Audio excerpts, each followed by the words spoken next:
बरसात की एक अंधेरी और काली रात थी। बिजली की गड़गड़ाहट से जंगल का सन्नाटा टूट रहा था, जिससे वातावरण और भी भयावह लग रहा था। यह जंगल श्रापित वन के नाम से मशहूर था और गांव में एक किंवदंती थी कि जो भी बरसात की रात में इस रास्ते से गुजरता है वह कभी लौटकर नहीं आता। आज कुछ साहसी गांव वाले अपनी पुरानी बैलगाड़ी में सवार होकर अनजाने में इसी जंगल के रास्ते से वार्षिक मेले की ओर निकले। अरे ये क्या, देखो मैंने पहले ही कहा था इस रास्ते से मत चलो। अब देखो बारिश शुरू होने वाली है और ऊपर से यह घना मनहूस जंगल। रघुबीर जो समूह के मुखिया थे ने उसे दिलासा दिया। अरे सजल, तू हमेशा क्यों घबराता है? ये बादल सिर्फ गरज रहे हैं, बरसेंगे नहीं। हम मेले में जल्दी ही पहुंच जाएंगे। अचानक गाड़ी रुक गई। सुंदरी एक जवान लड़की ने आग्रह किया, काका गाड़ी क्यों रोक दी, जल्दी चलो ना। काका, रघुबीर ने गंभीरता से कहा। अरे ठहर जा बेटी, सब लोग उतर जाओ और जिसे हल्का होना है यहीं हो लो। मैं आगे गाड़ी नहीं रोकूंगा। आगे जंगल का भयावह इलाका है, वहाँ हमें तेजी से निकलना होगा। सभी लोग हल्के होने के लिए इधर उधर जाने लगे। काका रघुबीर के चेहरे पर एक अजीब सा भय और बेचैनी थी। वह आसमान की ओर देख रहे थे। हे भगवान, बारिश नहीं आनी चाहिए थी। अगर आज भी वही रात लौट आई तो वो भयानक रात, वो हादसा, सब इसी मेले से जुड़ा है। पता नहीं कितने साल बीत गए, पर उस रात का डर आज भी मेरे अंदर है। हमें जल्द से जल्द इस जंगल को पार करना होगा। वह मन ही मन प्रार्थना कर रहे थे।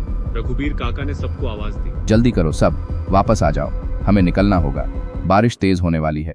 केशव जो समूह का एक और सदस्य था ने पूछा, काका आप इतने डरे हुए क्यों लग रहे हैं, क्या बात है? काका ने बात टालनी चाहिए। अरे नहीं केशव बेटा, कुछ नहीं, बस तुम सब संभाल कर बैठो। आगे जंगल का रास्ता बहुत ऊबड़ खाबड़ है, मैं तेजी से गाड़ी निकालूंगा। पर उनके चेहरे का डर छिप नहीं रहा था। वे सब गंभीरता से बैठ गए। रात पूरी हो चुकी थी। चांद बादलों के पीछे छिपा था।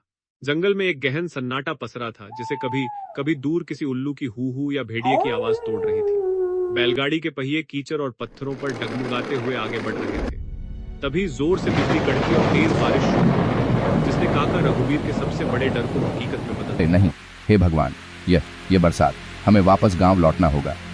रघुबीर काका ने घबराकर गाड़ी रोक दी। काका अब क्या हुआ, वापस क्यों जाना है? सजल ने पूछा। ये बारिश, ये वही भयानक बरसात की रात है। ये जंगल, इस जंगल में ऐसी रात में जाना खतरनाक है। इस रात में यहाँ छलावे और भटकती आत्माएं घूमती हैं। कई साल पहले हमारे गांव के लोग इसी रास्ते से मेले में गए थे और कभी वापस नहीं लौटे। काका ने थरथराते हुए बताया, हम मेले में नहीं पहुंच पाएंगे, हमें वापस चलना चाहिए। सुंदरी ने पूछा, पर काका हर साल हम इसी रास्ते से जाते हैं, अब क्या अलग है? इस बार यह बरसात अलग है बेटा। इस जंगल में बरसात की रात में ही वो अदृश्य शक्तियां सक्रिय होती हैं। हमें अभी वापस मुड़ना होगा, इससे पहले कि हम उस छलावे वाले इलाके में पहुंच जाएं। काका ने गाड़ी घुमाई और गांव की ओर लौटने लगे। तभी बैल ठिक कर रुक गए। गाड़ी के पहिए मानो जमीन में जाम हो गए हों। काका अब क्या हुआ? सामने देखो, काका ने कांपते हुए कहा। सभी ने सामने देखा तो चौंक गए। रास्ते के बीचों बीच विशाल पेड़ टूटे पड़े थे, जिन्होंने वापसी का रास्ता पूरी तरह से बंद कर दिया था। काका अब क्या करें, ये तो जैसे कोई शक्ति हमें वापस नहीं जाने देना चाहती। केशव ने डरते हुए कहा। सुंदरी ने आंखें बंद कर ली। तभी बारिश और तेज हो गई। दूर कहीं से रोने की अजीब आवाजें आ रही थी। माहौल भयानक हो रहा था। घबराओ मत, मैं दूसरा रास्ता जानता हूँ। यह रास्ता कब्रिस्तान के पास से होकर जाता है, लेकिन यह हमें गांव वापस ले जा सकता है। काका ने कहा। काका कब्रिस्तान, इस भयानक बरसात की रात में कब्रिस्तान के पास से क्या ये ठीक होगा? सजल ने पूछा। और कोई रास्ता नहीं है बेटा, ये पेड़ हमें वापस नहीं जाने देंगे। हमें उस रास्ते से निकलना होगा। मेले की ओर गए तो लौटकर वापस नहीं आ पाएंगे। काका ने दृढ़ता से कहा। सब लोग डर के मारे गाड़ी में बैठ गए और काका रघुबीर ने कब्रिस्तान वाले रास्ते पर गाड़ी को तेजी से भगाना शुरू किया। बारिश अपने चरम पर थी। बिजली की चमक में टेढ़े मेढ़े पेड़ ऐसे लग रहे थे जैसे वे डरावने हाथ ऊपर उठाकर खड़े हों। गाड़ी धीरे धीरे कब्रिस्तान की जर्जर दीवारों के पास से गुजरी और सन्नाटा छा गया। तभी किसी मिट्टी खिसकने की आवाज आई और दूर से किसी औरत के कराहने की गूंज सुनाई दी। वो कैसी आवाज थी? केशव ने अपने डर को छुपाते हुए पूछा। सबके दिलों की धड़कनें तेज हो गई। कुछ ही दूर पर गाड़ी के सामने एक बूढ़ी औरत खड़ी दिखाई दी। उसके हाथ में एक हल्की जलती लालटेन थी। चेहरे पर गहरी झुर्रियां और आंखें काली गुफाओं जैसी थीं। उसे देखते ही बैल अडियल हो गए और आगे बढ़ने से इनकार कर दिया। कहाँ जा रहे हो बेटा? बुढ़िया ने एक भयानक कड़वी आवाज में पूछा। हम अपने गांव वापस जा रहे हैं। रघुबीर काका ने हिम्मत जुटाकर कहा। बुढ़िया हंसने लगी, एक डरावनी रहस्यमयी हंसी। मेला देखन बरसात की रात में इस रास्ते से जो भी जावेगा वो बचेगो नहीं, तने पता है ना? हाँ अम्मा, हमें पता है, इसीलिए तो वापस जा रहे हैं। सजल ने कहा। अरे पाछो क्यों जाबो हो? म्हारो जी करे थाने एकदम सुरक्षित रास्ता बताऊं। ई पगडंडी पकड़ लो, इस रास्ते से वो भयानक जंगल ना आवेगो। तुम लोग सीधा मेले में पहुंच जाओगे और वहाँ बिल्कुल सुरक्षित। काका, यह अम्मा ठीक ही कह रही है। अब इतनी दूर आ गए हैं तो मेला देखकर ही चलते हैं। सुंदरी और बाकी लोगों ने उत्सुकता से कहा। बच्चों के आग्रह और सुरक्षित रास्ते की लालच में काका रघुबीर ने अपनी शंका को दबा दिया। ठीक है, हम इसी पगडंडी से चलते हैं।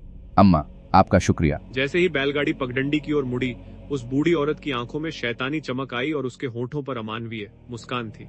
पगडंडी वीरान थी, चारों ओर घना जंगल और ऊपर से बारिश का कहर। रास्ते में उन्हें बार बार लगा जैसे कोई पीछा कर रहा है। आखिरकार दूर से हल्की रोशनी और ढोल नगाड़ों की धीमी आवाज सुनाई दी। सब खुशी से चिल्ला उठे।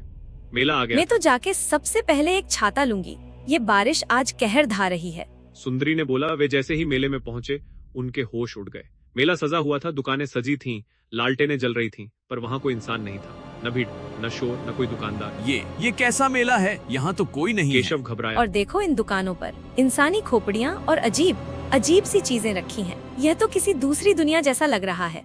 सुंदरी ने डरते हुए कहा। काका रघुबीर के चेहरे पर भयानक सत्य छा गया। ये एक भूतों का मेला है। हम छलावे में फंस गए हैं। वो बूढ़ी औरत कोई इंसान नहीं थी। हम उन्हें देख नहीं पा रहे, पर वे सब हमें देख रहे हैं। अचानक से एक काला साया तेजी से उनके सामने से निकल गया। वो क्या था? अचानक उन्हें अपने पीछे से हंसने और फुसफुसाने की आवाजें आने लगीं। जब उन्होंने देखा तो उनके रोंगटे खड़े हो गए। पूरा मेला लोगों से भर चुका था, लेकिन वे लोग नहीं थे। दुकानों पर कंकाल सामान बेच रहे थे, कहीं राक्षस जैसी आकृतियां खड़ी थीं। वे सब भटकती भयानक आत्माएं थीं, और पलक झपकते ही वह भयानक भीड़ गायब हो हे गई। भगवान, ये कैसा छलावा है? अब हम क्या करें? सजल ने पूछा। वही आत्माएं हमें यहाँ से जाने नहीं देंगी। हमने जो देखा वो सब सच है, फिर भी हमें कोशिश करनी होगी। जल्दी गाड़ी में बैठो। वे तेजी से गाड़ी की तरफ भागे और जल्दी वहां से निकल गए, लेकिन कुछ देर जंगल में घूमने के बाद वे फिर से उसी भूतिया मेले के पास पहुंच गए। नहीं, हम फिर से यहीं आ गए। एक ही रास्ता है इससे बचने का। अगर यह बारिश बंद हो जाए तो हम इस छलावे से बाहर निकल सकते हैं। यह छलावा सिर्फ बरसात की रात में ही सक्रिय होता है। काका ने तेजी से कहा। तभी चारों ओर से भयानक और डरावनी आकृतियां उन्हें घेरने लगी। वे अपनी भूखी नफरत भरी आंखों से उनकी ओर बढ़ रही थी, और सभी लोगों ने बचने की उम्मीद छोड़ दी। उन्हें लगा कि अब वे जिंदा नहीं बचेंगे। वे आत्माएं उन पर हमला करने ही वाली थीं कि अचानक बारिश थम गई। बारिश के रुकते ही वे सभी डरावनी आकृतियां हवा में विलीन हो गईं। भूतिया मेले का छलावा टूट गया। चारों ओर सिर्फ घना जंगल था। सबने राहत की लंबी सांस ली। हे भगवान, शुक्र है तेरा। आज तक इस छलावे से कोई नहीं बच पाया। यह हमारे ऊपर ईश्वर की कृपा थी। इससे पहले कि बारिश फिर से शुरू हो जाए, हमें इस जंगल से निकलना होगा। काका रघुबीर ने कहा। काका, कान पकड़ती हूँ, अब इस पीपलवन के मेले का नाम भी नहीं लूंगी। सुंदरी ने कहा। वे तेजी से गाड़ी में बैठे और वहां से निकल गए, सुरक्षित अपने गांव की ओर।